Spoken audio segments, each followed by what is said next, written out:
The sun, its faint glow filtering through the small wood-framed window across from your bed, heralds the dawn on Verdant. Its light casts long shadows over the rolling dew-covered grain fields outside your cottage. Built from weathered stone and timber, your home wards off the early morning chill but does little to muffle the sounds of village life. As you lie in bed half asleep, the familiar noises of your family starting the day reaches your ears. Your mother gently humming the hymn, Throne of Grace from last night's worship as she stokes the hearth in the kitchen. Your father's gruff instructions to your older brothers as they ready the tools for the day's work ahead. Beneath your rough woolen blankets, you stretch, muscles aching from yesterday's labour. The straw-filled mattress beneath you rustles and scratches as you shift, reluctant to leave its comforting warmth. Your room is small and simple, like most in your village. The thatched roof, worn by the elements and patched many times over, struggles to keep out the rain during heavy downpours. The rough-cut timber walls, lacking decoration except for a few faded family pics, speak of generations past and the humble roots of your family. The furniture, made from rough-hewn wood and placed sparingly around the room, bears the scars of daily use and years of service. But there's a comforting warmth here, not just from the embers glowing softly in your room's stone hearth, but from a profound sense of belonging that comes from knowing every inch of your land, every turn of the seasons. Your father often says that verdant soil runs in your blood, binding you to this land as any sworn oath would. You slowly push aside the heavy woolen blankets, your legs swinging over the edge of the bed to meet the rough, cold stone floor beneath your feet. Muscles sore from yesterday's work, you stretch your back with a groan, bringing about a very satisfying series of pops. The chill of the morning wind seeps through the window, so you quickly reach out for your worn work clothes draped over a small chair by the hearth, slipping into the rough spun shirt and pants that have seen you through countless days of labour. A smile of satisfaction tugs at your lips as the fire-warmed fabric hugs your goosebump skin. As you sit back to lace up your Grox leather boots, the smell of fresh protein bread and herbal tea drifts in from the kitchen. The smell bringing back pleasant memories from your childhood of cozy lumen-lit family dinners and loud hearty laughter. You rise, the bed creaking in relief as you move to your window, leaning on the splintered sill to look outside and take in the morning light. Chickens cluck softly as they peck at the ground, and grazing groks snort in half in the paddock close by. The smell of damp earth and freshly cut grass fills the air. The village stirs to life around you. Smoke rises lazily from chimneys in the distance, carrying with it the welcome smells of wood smoke and freshly baked bread. A group of children sit around an old weathered holoprojector set outside one of the larger cottages of your neighbours. Its soft hum accompanies a poorly animated imperial cartoon, its colours muted and flickering in the morning light.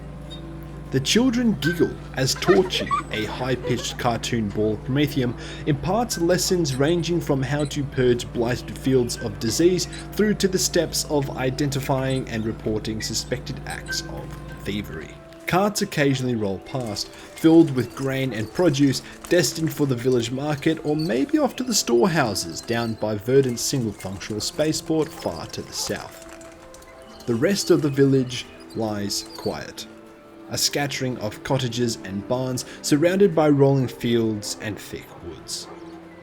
In those fields, you can just make out the rusty automata clumsily tending to the crops, their movements jerky and erratic, clearly in desperate need of repairs that no one in the village knows how to provide.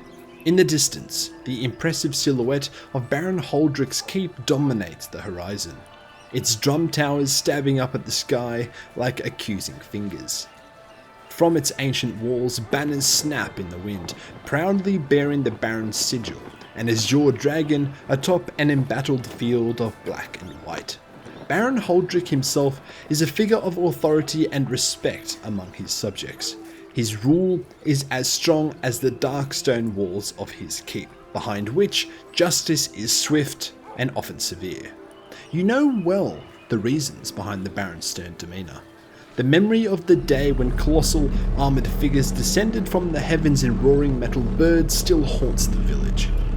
These angels, in their matted furs and hulking suits the colour of winter frost, came to claim the Baron's sons as tribute to some distant war going on in the sky. All but one of his sons were taken that day, leaving Baron Huldrych to mourn and rule with a heart hardened by duty. Your eyes wander and trace the fringes of the dense forest enveloping the village. Here, towering night engines, their adamantine frames and armour plates adorned with intricate hand-painted reliefs, labour tirelessly. Their movements have a mechanical grace as they haul massive bundles of timber and carve paths through ancient rows of trees that have stood vigil over the land for generations. Human labourers, dwarfed by the knights, scurry about like industrious ants at their feet.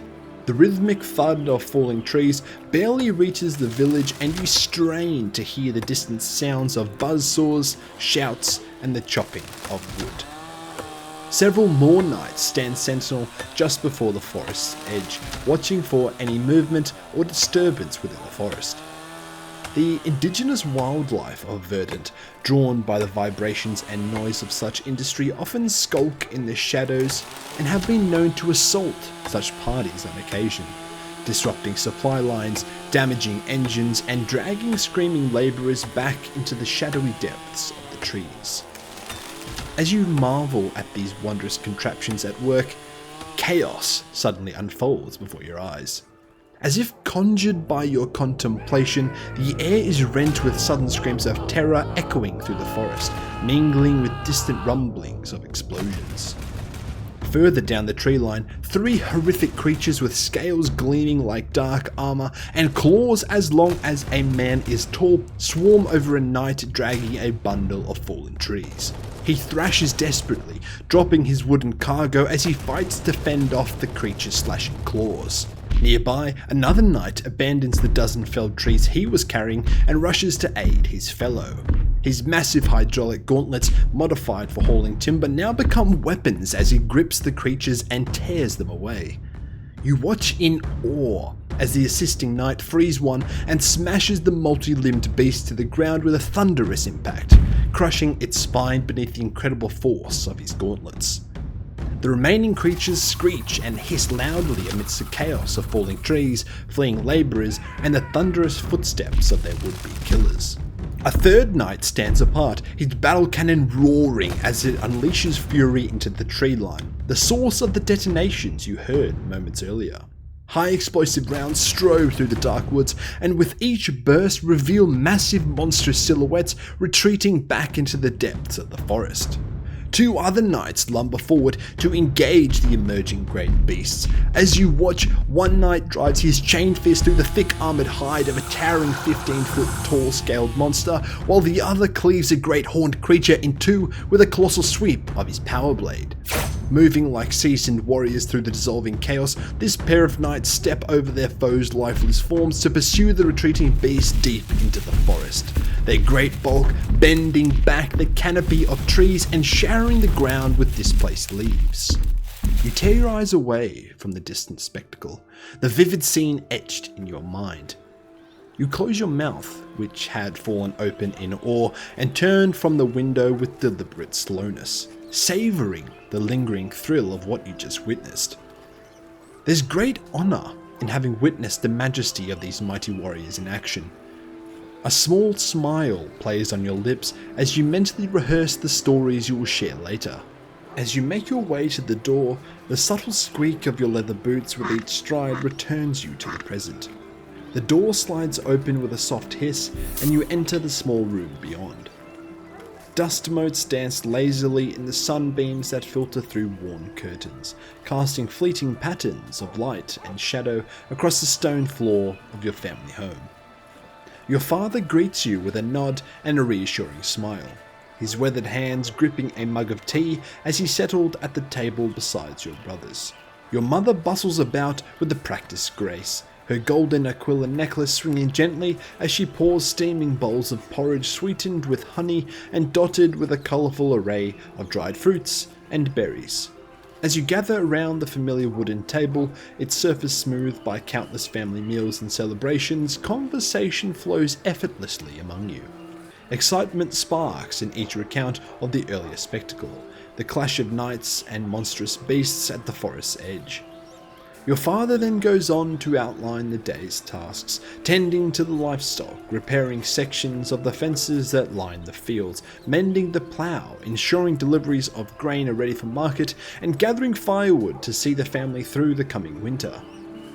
There is a rhythm to these mornings, a comforting tempo of hard work and dedication woven into the fabric of your family's life.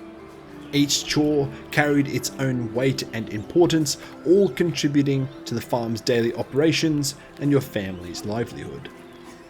After breakfast, with chores assigned, you step outside into the cool embrace of the morning. The gravel path crunches underfoot as you make your way towards the fields. The sky above is a canvas of shifting clouds, promising a day of gentle sun and easy work. Today will be a good day. Forget about Space Marines and Primarchs, forget about Gellerfields and warp drives, hell, even forget about wars over things more complicated than boundary squabbles and rights to inheritance. Life on a feudal world in the Imperium is a life more or less disconnected from the horrors that plague the rest of humanity. Picture a world where the seasons dictate your existence, where planting and harvesting crops are some of the most significant events in your life. The people are hardy, close-knit, and largely content, moulded by their straightforward environment and the demands of their labour. Hands are calloused and faces are weathered from years of toiling under an indifferent sky. Daily concerns are immediate and tangible. The health of crops, the welfare of livestock, the decrees of their lords. Here, the clang of swords and the creak of wooden carts replace the zap of las guns and the roar of starships. The plough and the scythe are far more relevant than the mysteries of the warp or the scheming of Xenos empires. This is life on a feudal world. But what exactly is a feudal world? Well, to put it simply, it is a world existing in a culturally and technologically medieval state. The level of technology varies greatly from world to world. Some may have societies very similar to the true medieval period we know from our own human history. Peasants, merchants, priests and nobles, grand feasts, sprawling markets and lively festivals. A true medieval society. Others might blend simple, ancient lifestyles with advanced, often mysterious technology to drive their societies, as is the case with night worlds, which are just very technologically advanced feudal worlds. Both types of worlds share a feudal social structure, are primarily agrarian and ruled by some form of aristocratic or warrior elite. Night worlds distinguish themselves with their advanced, usually military technology, including access to night engines, which play a pivotal role in their societies and are also significant contributions to the forces of the Imperium. Basically, while all night worlds are feudal worlds, not all feudal worlds are night worlds. But there can also be some confusion about the differences between these worlds and where agri worlds fit in. In many respects, feudal worlds can be seen as a subset of agri-worlds.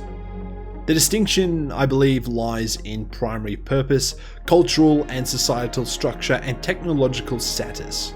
Agri-worlds are intensely farmed, to put it mildly, often using advanced agricultural techniques to maximize yield and are absolutely integral to the Imperium's supply chains. Feudal worlds, on the other hand, are less about mass production and more about sustaining their own populations and society while providing what they can in terms of broader resourcing. After all, the tithes set for feudal worlds are a drop in the bucket compared to that of agri-worlds.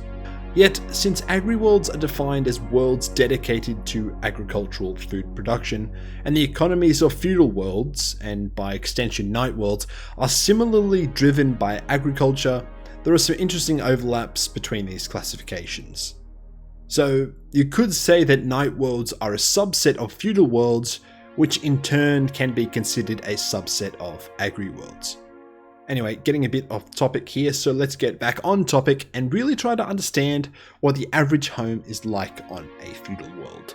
As should have been the case with my other transmissions, the first step to answering this question is to classify what we mean by average. And in this context, when I say average, I do actually mean statistically average. Drawing parallels from ancient Terran feudal societies of the second millennium for perspective, it was typical for over 75% of the population to be comprised of peasants or serfs, with the remaining 25% including knights, merchants, craftsmen, clergy, and the nobility. So, if one were to tap the shoulder of a person at random from such a society, chances are incredibly high that they would be a serf. Similarly, if I was to reach through this cogitator screen and teleport your beautiful self to a feudal world with a society largely like those long gone on Terra, renaming you as Gort the Diligent in the process, you would likely find yourself as a serf, tethered to the land of a landlord, likely a baron or one of his scions. In exchange, you, Gort, would receive physical and legal protection under their banner, along with the right to farm a small plot of land to grow your own food. There's an ancient adage from old Albia that accurately outlines what a day's work would entail for you, Gort, in a society like this. He will plough and harrow at his own expense 1/4 of an acre, and throughout the year he will work every second day, either carrying or mowing or reaping or carting, or doing some other work according as the Lord or his bailiff commands him, except on Saturdays and major church holidays.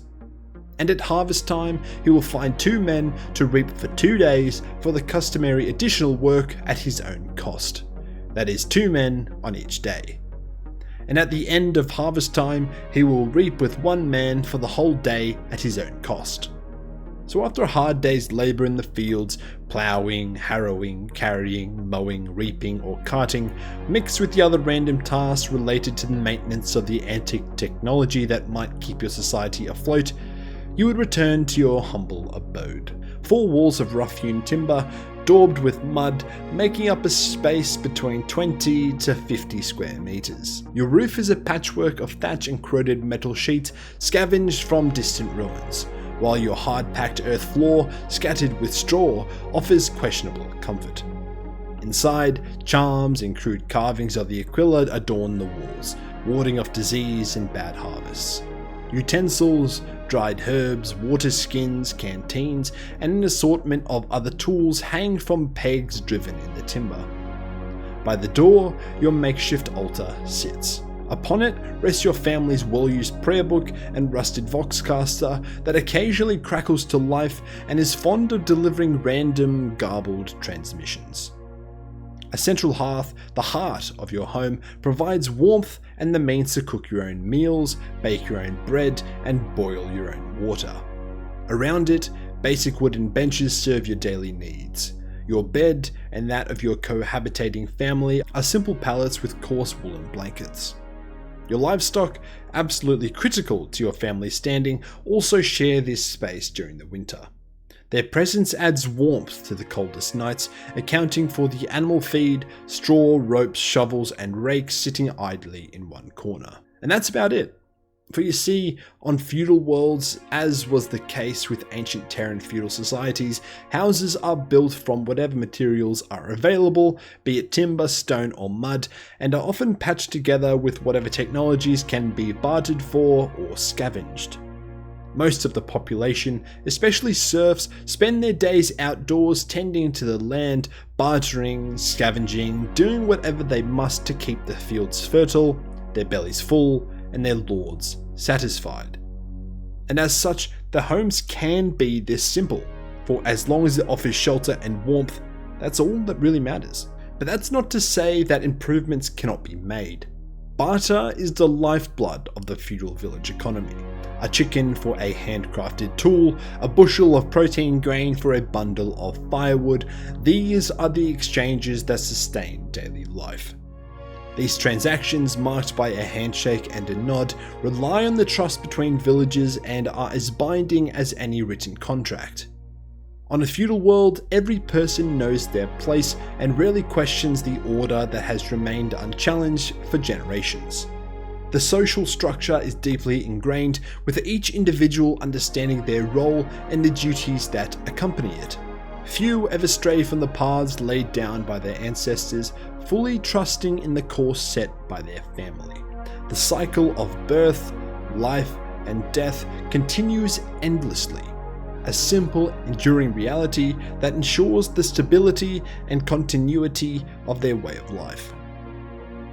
Yet, despite their loyalty and contentment, feudal worlders often hold little value in the grand workings of the Imperium, with the notable exception being night worlds.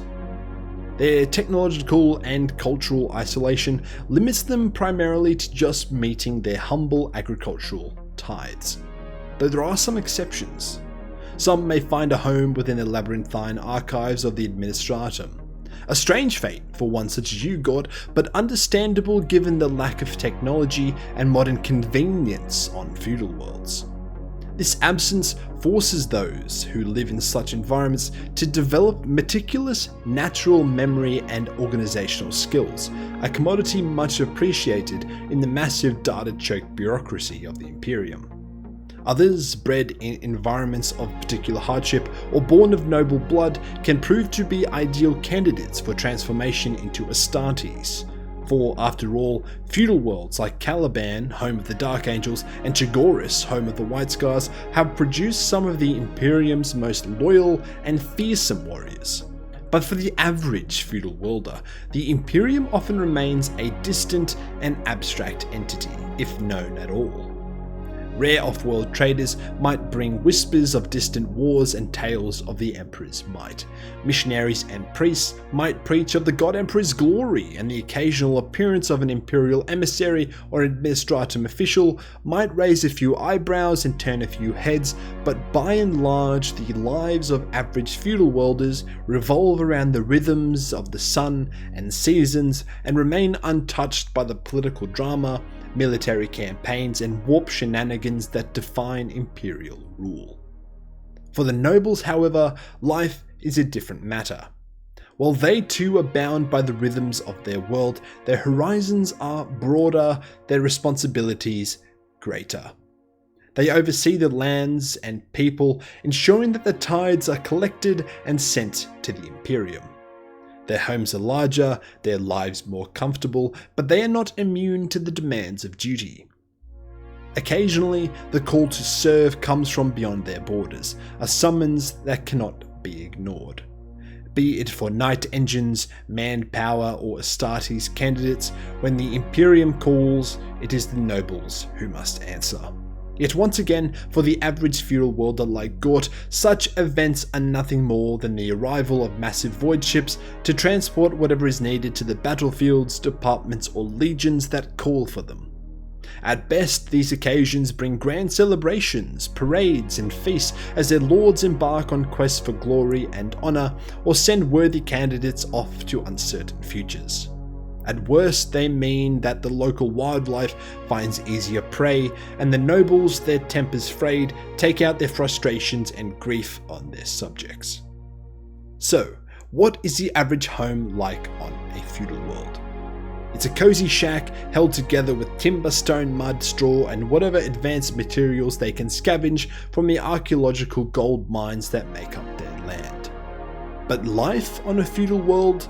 It's harsh. The work is backbreaking, and the rewards are often small. Yet, there is a certain purity in this existence, a directness in the way people live and die, simply satisfied by their own efforts. Each sunrise heralds a new set of tasks, and each sunset marks the end of another day of work. In this rhythm of constant labour, there is a real sense of purpose and fulfillment. A feudal worlder's life is a life devoid of the complexities and distractions that plague more advanced societies. Here, one's worth is measured by their contribution to the community and the land they sustain. The cycles of life and death are acknowledged and respected, with each generation imparting their wisdom and traditions onto the next. It is a life of honesty, of stability, of simplicity. Anyway, thanks for watching. Dystopian Chimp out.